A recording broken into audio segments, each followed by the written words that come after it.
Thierry Jacot, on est devant là, le stand de la revue L'Écologiste. Alors L'Écologiste, c'est d'abord une revue qui est née en Grande-Bretagne avec Teddy Goldsmith. Voilà, en 1970, et qui ensuite a essaimé dans différents pays, en l'an 2000 en France, et puis également en Italie, en Espagne, en Nouvelle-Zélande, au Brésil, donc quelques éditions dans différents pays du monde. Alors quelle est son originalité ici sur le sol français?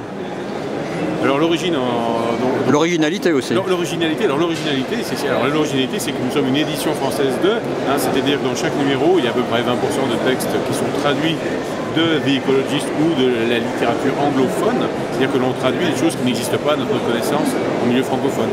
Ça, c'est déjà une première originalité assez forte. La deuxième originalité, bien sûr, c'est la ligne éditoriale. Bon, la ligne éditoriale, c'est une société à taille humaine.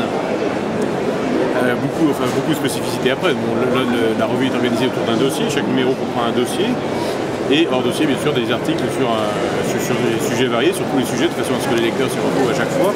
Et aussi une originalité assez forte à laquelle on tient beaucoup, c'est une grande place donnée à la présentation soit de revues, on en présente à peu près 6 dans chaque numéro, soit de livres récemment parus, et là on en présente beaucoup sur une dizaine de pages, entre 8 et 10 pages par numéro, et on présente les nouveaux livres qui sont parus, on les analyse et on les présente à nos lecteurs. Quelle place vous pensez qu'une revue comme la vôtre peut jouer? Quel rôle original peut-il avoir dans notre société?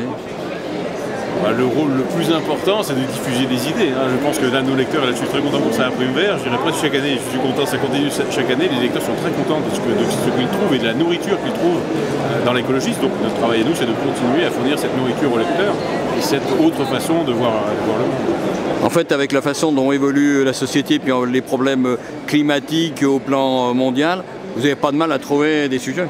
Ah non, le nombre de sujets n'est pas du tout un problème. Non, mais les sujets ne manquent pas, le renouvellement non plus. Donc après on approfondit.